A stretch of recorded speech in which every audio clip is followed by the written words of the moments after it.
Coucou, tu es de toute beauté aujourd'hui. Bonjour et bienvenue, on se retrouve pour une nouvelle vidéo. Ce qui est très con parce qu'en fait je peux pas vraiment dire qu'on se retrouve parce qu'en fait comme on se connaît pas et que c'est genre ma première vidéo, bah du coup on peut pas vraiment se retrouver en fait. Donc enfin j'hyperventile. Aujourd'hui c'est le jour du Mid-Year Book Freak Out. Très en retard. Mais sachiez-tu que le principe du Mid-Year Book Freak Out, c'est de faire un bilan livresque au milieu de l'année, donc normalement au 15 juin. Là, on est fin juin, concrètement, voilà. C'est pour ça qu'il est un tout petit peu en retard. Mais bref, guidé par une série de questions, on fait un petit peu le bilan de ce qu'on a lu, ce qu'on a aimé, ce qu'on n'a pas aimé, etc., etc. Et je remercie du fond du cœur Kiss de Librarian, à qui j'ai volé les questions, qu'elle a traduites, avec ses petits doigts. Voilà, depuis l'anglais. Donc, merci Kiss de Librarian. Jane Austen te le rendra. Mais avant toute chose, générique.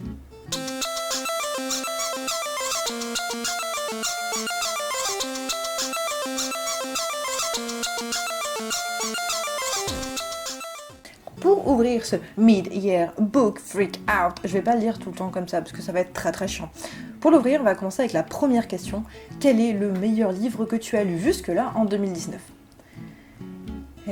Alors volontairement, là, je choisis la difficulté, parce que à vaincre sans péril, on triomphe sans gloire, hein, n'est-ce pas, parce que du coup, j'ai pas le bouquin, parce que je l'ai prêté. Voilà.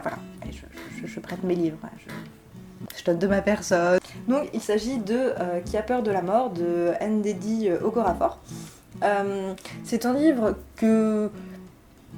De prime abord, comme ça, on classe dans la fantasy, mais en fait, on se rend compte très rapidement à la lecture qu'il va couper plusieurs genres, et c'est ce qui est assez intéressant, d'une part, dans ce livre, et d'autre part, je vais un petit peu expliciter pourquoi est-ce qu'il m'a plu en 4 points. Mais de quoi parle Qui a peur de la mort ? Donc ça se déroule probablement au Sénégal, puisque la langue parlée est le Igbo, donc qui est une des langues du Sénégal, et l'héroïne, donc qui s'appelle Onye Sonwu, ce qui signifie en Igbo qui a peur de la mort, donc c'est le titre, tu vois, genre. Elle est maline, l'autrice, elle est maline. Donc Onye, parce qu'on va pas l'appeler tout le temps Onye Sonwu, elle va être abrégée dans le livre Onye. Onye est le fruit d'un viol par un homme qui appartient à un peuple dominant, et donc le viol commis sur sa mère qui elle appartient au peuple des dominés. Au-delà des circonstances absolument terribles de sa conception, Onye a la particularité, puisqu'elle est issue d'un viol, d'être mise un peu au banc de la société. Elle est regardée avec défiance, avec méfiance, presque comme une espèce de bombe prête à exploser, puisque du coup ils sont nés en fait pas sous les bons auspices. Mais on ne peut plus, d'accord, c'est pas forcément foufou comme circonstance de création quand même, hein, c'est pas... Mais en plus d'être regardée avec méfiance, défiance, tout ça, tous les trucs en anse, Onye se révèle avoir des pouvoirs magiques. Donc va commencer pour elle une espèce de quête pour comprendre comment ça se fait, comment ça fonctionne, pourquoi est-ce qu'on ne peut pas lui permettre de travailler ses pouvoirs, d'apprendre à être ce qu'elle est, en fait, sur fond d'une histoire d'amour et d'histoires d'amitié qui vont avoir une place très importante dans le récit. Pourquoi j'ai surkiffé ce bouquin ? J'ai surkiffé ce bouquin pour 4 points, je vais évoquer assez rapidement. Déjà, le protagoniste, c'est une protagoniste, donc c'est une femme. Et pour moi, c'est hyper important qu'il y ait des femmes représentées en fantasy, en SF, voilà, dans des domaines en fait où la plupart du temps elles sont un petit peu des seconds couteaux, des love interest, ou qu'elles sont complètement stéréotypées. Donc avec Onye, pas du tout. C'est une enfant, puis après une adolescente et... peut-être un peu plus tard, même carrément une femme, qui est, je trouve, écrit avec beaucoup de justesse. Toutes ces émotions sont extrêmement fortes, que ce soit la colère, la joie, le désespoir, etc. Tout est extrêmement fort, ce qui colle complètement avec un peu son statut de sorcière. Enfin, elle a énormément de choses à sortir. Donc ça, c'est le premier point, la meuf badass. Deuxième point, dans ce récit sont évoqués des thèmes qui apparaissent assez rarement, en tout cas pas traités de cette façon-là. Donc on va avoir par exemple l'excision comme rite initiatique, le viol comme arme de guerre, le poids des traditions qui pèsent sur les femmes. Ces 3 points-là donnent lieu, notamment les 2 premiers, à des scènes d'une violence, mais d'une violence vraiment violente. J'ai pas réellement de meilleur mot parce que je ne peux même pas les qualifier de crues, parce que on n'est pas vraiment d'un point de vue d'un espèce de voyeur, on n'est pas non plus du point de vue d'un chirurgien, non, c'est plus le ressenti de la personne sans tomber dans le drama, sans tomber dans le tire-larme ou le pathos, quoi. Donc c'est décrit, en fait, je trouve, avec une certaine justesse, un équilibre que j'ai rarement trouvé ailleurs. Ce qui n'enlève pas, en fait, que quand tu lis, il y a parfois des moments où t'aimerais bien que ça finisse rapidement, quoi, parce que t'es pas super bien. Le 3e point, donc c'est complètement en lien avec le 2e point, c'est que ces passages qui sont très durs, je trouve que justement ils viennent dynamiser le récit qui va énormément tourner autour des pouvoirs que va manifester Onyé et qui glisse assez facilement du côté de l'onirique, etc. Donc alterné avec des scènes qui sont hyper dures, qui sont très, très charnelles également, je trouve que ça fait un bon équilibre, quoi, entre les deux. Qu'est-ce que je fais avec mes mains? Et le 4e point, donc je terminerai, j'irai peut-être un petit peu plus vite, mais là c'est que vraiment, genre, c'était mon coup de cœur que j'ai trop kiffé. Le 4e, c'est que les interactions, je les trouve très très réalistes entre les personnages. Comme le parler, les actions, les réactions surtout des enfants. Parce que la plupart du temps, en tout cas dans mon paysage littéraire, j'ai toujours l'impression que tout ce qui va toucher à l'oralité, aux échanges, vont être complètement... vont passer en fait à la moulinette un petit peu, vont être lissés pour que ça colle en fait avec un média écrit. Là, du coup, j'ai pas eu l'impression, en tout cas je l'ai bien moins ressenti, ce qui fait que j'y croyais complètement. Des réactions d'enfants qui voient telle ou telle chose ou qui vont apprendre telle ou telle chose, je les ai trouvées vraiment, vraiment réalistes. Donc c'est cool, lisez-le si vous ne l'avez pas encore fait. Donc la question numéro 2, la meilleure suite de saga que tu aies lue. Est-ce que j'aurais vraiment dû faire ce tag? Était-ce une bonne idée en fait? Donc je suis bien embêtée parce que j'ai pratiquement pas lu de saga. Voilà. Si on met de côté les romans de Warcraft, j'adore Warcraft. J'adore World of Warcraft. Mais les bouquins sont une purge. C'était atroce. Je ne vais plus jamais revivre ça de ma vie. C'était terrible. C'était terrible. Donc ça même pas, je vais en parler. Et les deux autres sagas que j'ai lues, pareil, n'ont pas emballé plus que ça, donc je vais quand même parler de la moins pire, hein, pour coller. J'avais promis que ça irait plus vite. Hein. Donc il s'agit des ombres du roi squelette de Serge Brussolo. Donc si toi aussi t'as été complètement oh my god choqué de savoir que Serge Brussolo avait écrit de la fantaisie à papa, parce que c'est de la fantaisie à papa, t'es comme moi. Je suis tombée sur le cul. Le premier tome s'intitule Le roi squelette et la couverture est tellement kitsch que je m'attendais à avoir un récit qui soit extrêmement kitsch. Et je me suis pas trompée, mais j'ai quand même voulu prendre le 2e tome, sachant que le premier tome se termine avec un épilogue qui statue en fait sur le sort des héros et a priori on ne va pas en attendre plus. Donc j'ai été un peu surprise de voir les ombres du roi squelette débarquer, puisque je pensais qu'on en avait fini avec les 2 personnages principaux. Que raconte la saga, entre guillemets. Donc c'est l'histoire de la géante Junia et du Kujat Chagan qui sont au service d'un maître despotique et qui doivent du coup faire des sortes de quêtes, des courses, mais dont on n'entend mais jamais parler, genre vraiment c'est le parti pris de ce bouquin, les courses, de pourquoi ils sont là, mais on s'en bat les steaks, mais sévère, on s'en fiche complètement. Ce qui va cependant être important, c'est les péripéties qu'ils vont vivre lors de ces courses. Et la plupart du temps, c'est-à-dire dans les 2 tomes, ils vont se retrouver en fait avec des enjeux qu'ils n'étaient pas forcément censés avoir, c'est-à-dire grosse surprise, sauver le monde. Voilà. On n'est pas sur une originalité incroyable. Donc je vous laisse quand même admirer de plus près la jaquette pour voir l'un des problèmes, il me semble, de cette œuvre, mais après plus généralement de l'œuvre de Brussolo dans son ensemble. Regarde la belle jaquette qui te rappelle les heures les plus sombres du pulp.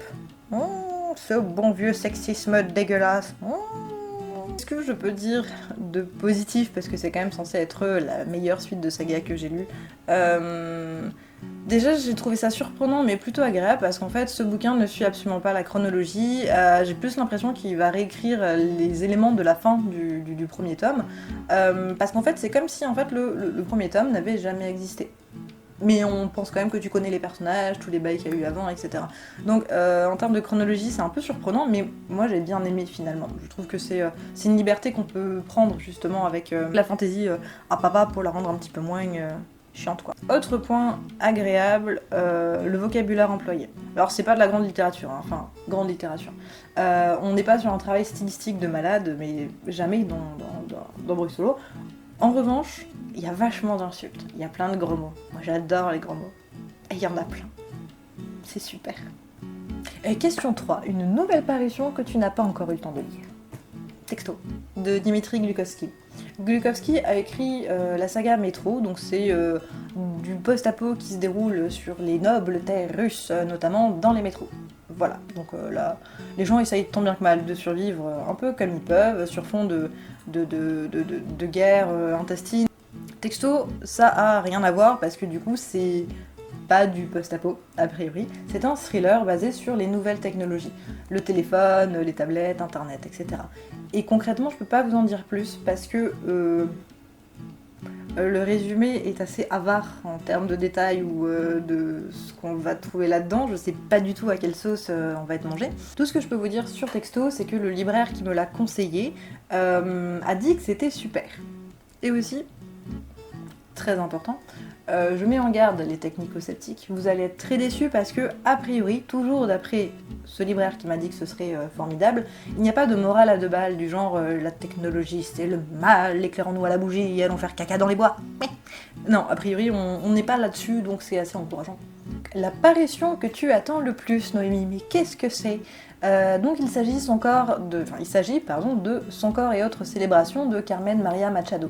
C'est une autrice que je connais pas du tout, mais je suis tombée complètement par hasard sur la promotion de son bouquin et sur la jaquette. La couverture m'a complètement emballée, on voit, comme vous pouvez le voir juste là, il s'agit d'une femme qui est enroulée, qui est une silhouette noire qui est découpée par un ruban vert. Et le petit résumé pour te mettre un petit peu l'eau à la bouche, c'est que l'une des nouvelles de ce bouquin, puisque c'est des nouvelles, Noémie, pourquoi tu ne l'as pas précisé plus tôt ? C'est qu'une femme protège jalousement le ruban qui est autour de son cou et empêche qui que ce soit de s'en approcher. Donc ceux qui connaissent un petit peu ce genre d'histoire, vous avez les bails, mais vous êtes sympa, vous dites rien pour les copains quand même. Donc c'est un bouquin que j'attends et qui va sortir octobre-hiver, je crois, de cette année, forcément. Alors, ma plus grosse déception. Vraiment, hein, je comprends pas pourquoi je fais des vidéos quand j'ai pas les bouquins, c'est pas bien, c'est pas bien. Alors, j'ai pas le bouquin parce que je vous mens pas quand je dis que c'est la plus grosse déception. J'ai été tellement déçue et tellement saoulée que je l'ai abandonné dans un carton chez mes parents, concrètement. Et il s'agit de le cycle de Sif de Patrick Downday. Je crois que c'est comme ça qu'on dit. Faut pas se fier à moi sur les noms, jamais. Donc, petite mise en contexte. Le contexte. Alors ça c'est moi, Noémie, complètement déprimée parce que je viens de terminer les bouquins de Warcraft et que c'était tellement atroce que j'ai besoin de me laver les yeux très très vite avec une fantaisie qui tienne la route. Donc je me rends chez mon libraire préféré. Et je regarde, oh mais que c'est beau. Et là, mon œil est attiré par une couverture mais sublime. Non, franchement, la couverture est vraiment très belle. Je l'attrape délicatement. Et puis, je commence à rire. Un peu connement. Je vois le cycle de Sif. Est-ce que chez moi, Sif, ça veut dire sillon interfessier ? Mais on compte assez rapidement que la langue est très bonne. Il y a un bon niveau. Et je me dis, mais j'ai besoin de ça, moi. Je sors d'une traduction complètement aléatoire de l'anglais vers le français. Il me faut des belles choses. Donc, très enthousiaste, j'achète les 2 tomes qui me tombent sous la main. Je rentre et je me plonge dans la lecture. Et là, les gars, là, j'ai découvert une histoire nulle, Complètement nul. Donc, le mec sait écrire, mais il ne sait pas raconter des histoires, il ne sait pas faire des personnages qui tiennent la route. Et les femmes. Non mais comment est-ce que en 2017, parce que le bouquin est sorti en 2017, moi je le découvre en 2019 parce que je ne fais jamais rien comme tout le monde bien évidemment, et parce que je suis pas très à la page concrètement. Comment est-ce que ça peut sortir en 2017 Vraiment. Je sais pas. Enfin si, je sais. C'est le patriarcat. Donc l'histoire, super rapidement, c'est un gamin qui va être propulsé de tableau en tableau. Je parle de tableau parce que en soi c'est presque découpé comme un jeu vidéo, c'est-à-dire des scènes qui vont être hyper décrites, etc. pour que finalement à l'intérieur il se passe pas grand-chose. Et donc en fait c'est ça, c'est ce gamin qui va tenter de survivre, va vivre son petit chemin du héros tranquille, va rencontrer différents mentors, et chercher sa meuf, et puis voilà. Non, enfin franchement, on s'emmerde, je me suis fait chier, c'était terrifiant. Alors du coup, pour se consoler un peu, on va passer à la question 7. Ma plus grosse surprise. Donc ça a été Silo de Hugh Howey. Alors oui, c'est pas tout récent. Oui, je le découvre que maintenant. Ça va, hein. Oh. Donc, pour moi, Silo était une super surprise, tout simplement parce que c'est un auteur américain. Enfin, états-unien. Et j'aime pas les auteurs américains. Enfin non, c'est pas que j'aime pas les auteurs américains, c'est plus précisément les auteurs de thrillers aux États-Unis. Je m'en méfie comme la peste, parce que chaque fois que je me suis enthousiasmée sur un thriller américain, je me suis dit « Yeah, ça va être topissime et tout, pa. » Mais en fait, à chaque fois, j'avais l'impression que c'était tellement clair, limpide, que les ficelles étaient tellement grosses, sauf quand il y avait des twists complètement capillotractés.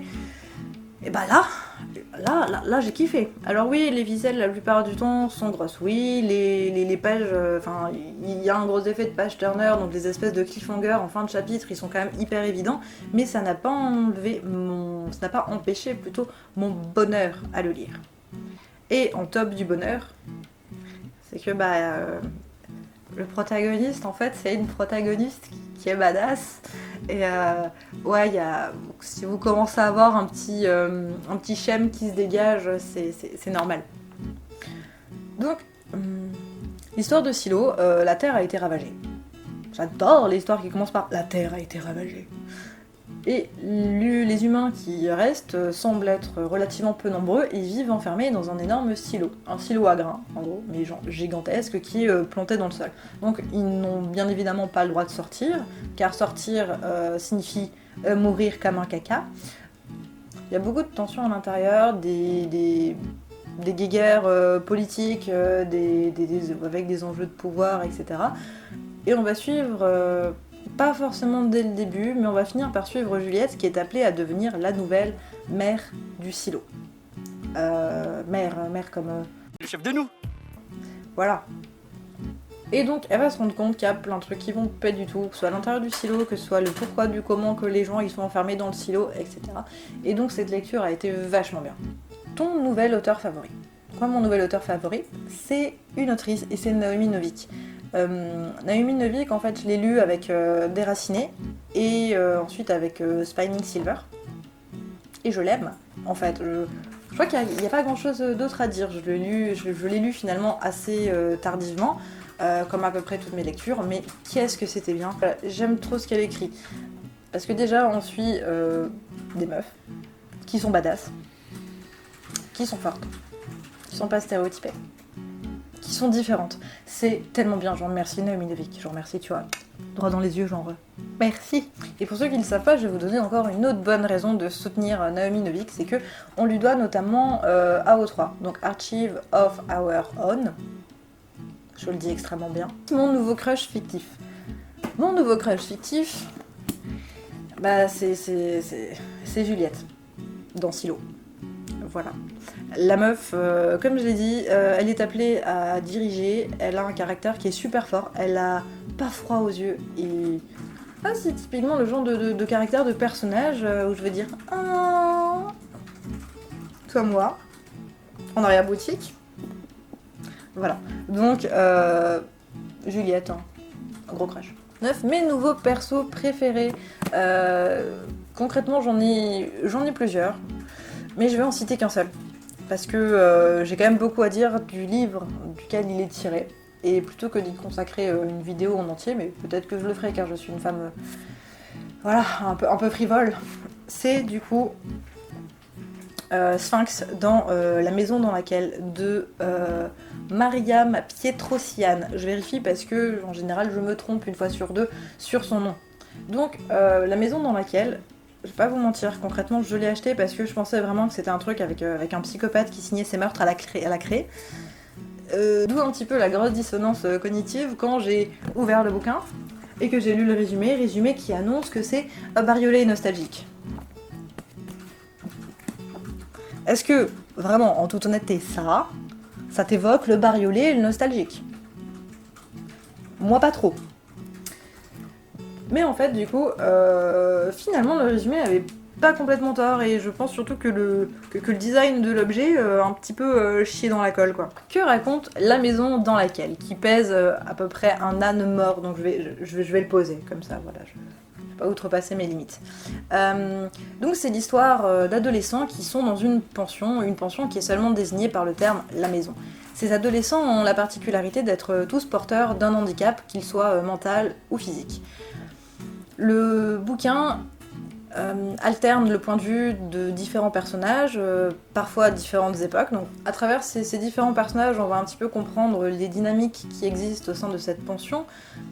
Il va y avoir tout un décorum qui va être placé de manière hyper précise par l'autrice, pour effectivement donner un rendu qui peut être nostalgique et bariolé, même si parfois il y a des trucs un peu glauques, un peu malsains. Moi, le personnage qui est rentré dans mon cœur, c'est Sphinx, qui, du coup, comme tous les autres enfants et adolescents de cette pension, a un surnom.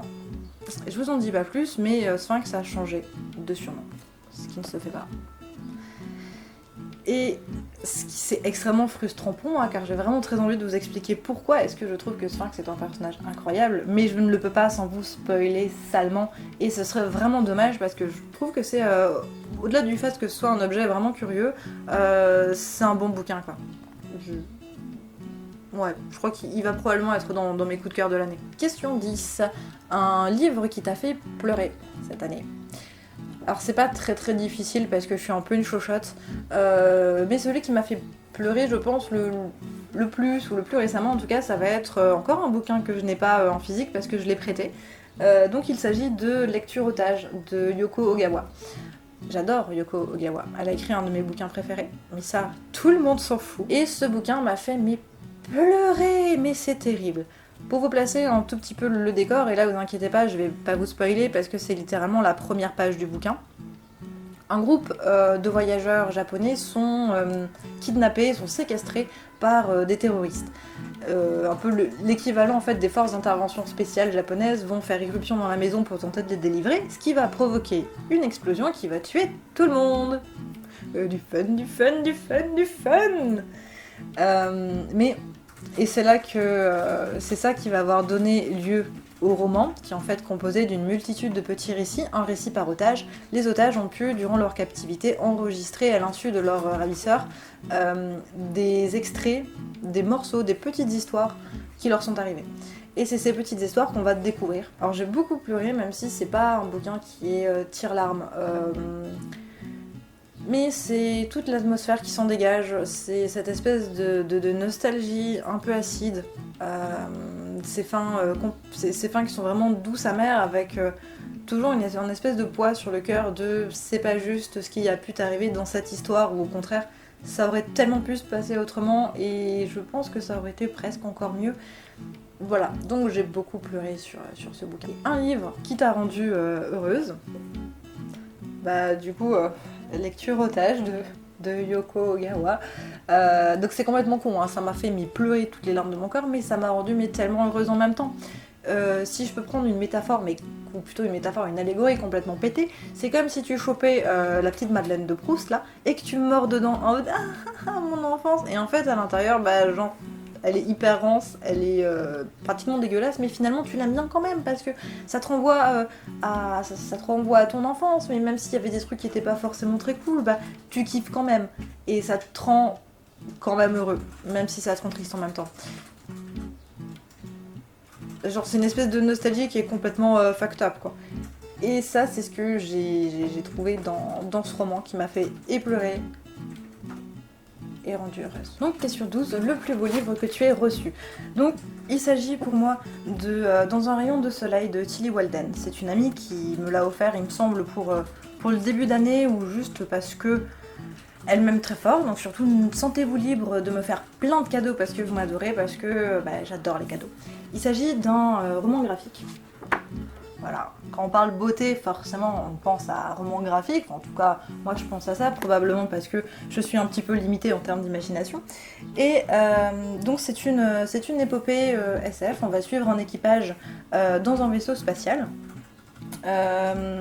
Et donc cet équipage a la particularité d'être composé d'une grande majorité de femmes, enfin de 99% de femmes et de 1% de personnes non binaires. Donc comme du coup je filme avec un dispositif qui est un petit peu pourri, donc j'ai pas non plus une qualité de foufou, vous pouvez pas voir en fait la douceur des traits et tout est doux, c'est doux. C'est sucré. Alors, le seul petit point négatif, pas forcément sur sa beauté, mais dont je voulais parler, c'est que il y a parfois des discours qui fleurent un petit peu le woke moralisateur. Donc pour ceux qui sont dans la sphère militante, vous voyez à peu près ce que ça donne, c'est-à-dire la personne qui est woke et qui veut que tout le monde soit au courant qu'elle est woke, donc qui va faire des discours même au sein de sa fiction ou voilà. Ce qui du coup moi parfois va me sortir complètement de la lecture. Et dernière question, c'est quoi la suite du programme? C'est-à-dire qu'est-ce que tu vas lire sur la seconde moitié de l'année? Je sais pas trop, je suis pas du genre à prévoir mes lectures globalement. Tout ce que je sais c'est qu'il va y avoir deux choses, il va y avoir une redécouverte. J'ai très envie de relire Everworld de K.A. Aplegat. C'est donc une trilogie que j'ai lue quand j'étais petite, je sais pas, je devais avoir 8 ans, 9 ans, un truc comme ça, et c'était un des rares bouquins jeunesse en fait, qui m'était tombé entre les pattes, parce que je lisais surtout des classiques quand j'étais petite, et j'avais adoré ce bouquin, l'univers m'avait complètement emporté, et j'aimerais beaucoup le redécouvrir avec mes yeux d'adulte un peu blasé, voilà, un peu triste dans sa vie. J'ai très envie de revoir en fait si ma nostalgie à propos de ce bouquin est justifiée ou non. Le deuxième c'est Autre Monde de Maxime Chatham. J'ai très longtemps résisté avant de me plonger dans la saga. Un petit peu par snobisme, hein, on va pas se le cacher, mais surtout parce que la saga n'était pas complète et j'aime pas lire des trucs qui sont pas complets. Ça fait monter ma tension, j'ai des ulcères, non vraiment c'est pas pour moi ça, faut pas me faire des trucs comme ça. Et donc, Autre Monde, j'en ai entendu pas mal de bien de la part de plusieurs booktubeuses, donc j'ai quand même bien envie de le lire. Je me suis spoilée au minimum pour cette lecture. Tout ce que je sais, c'est qu'on va suivre, a priori dans ce premier tome, Matt et Tobias, qui sont dans une espèce d'univers parallèle, dans lequel il y a des trucs vraiment chelous qui se passent et qu'il y a des espèces d'éclairs bleus. Je sais pas. Et voilà, cette vidéo est terminée. C'est bien pour ça que là, du petit côté de la bande rouge de YouTube, là, ça arrive vers la fin. Ah, elle a progressé encore. Ah, elle progresse. Oh, c'est formidable. Oh là là. Si vous avez quelque chose à dire, c'est en commentaire que ça se passe. Et puis, à bientôt.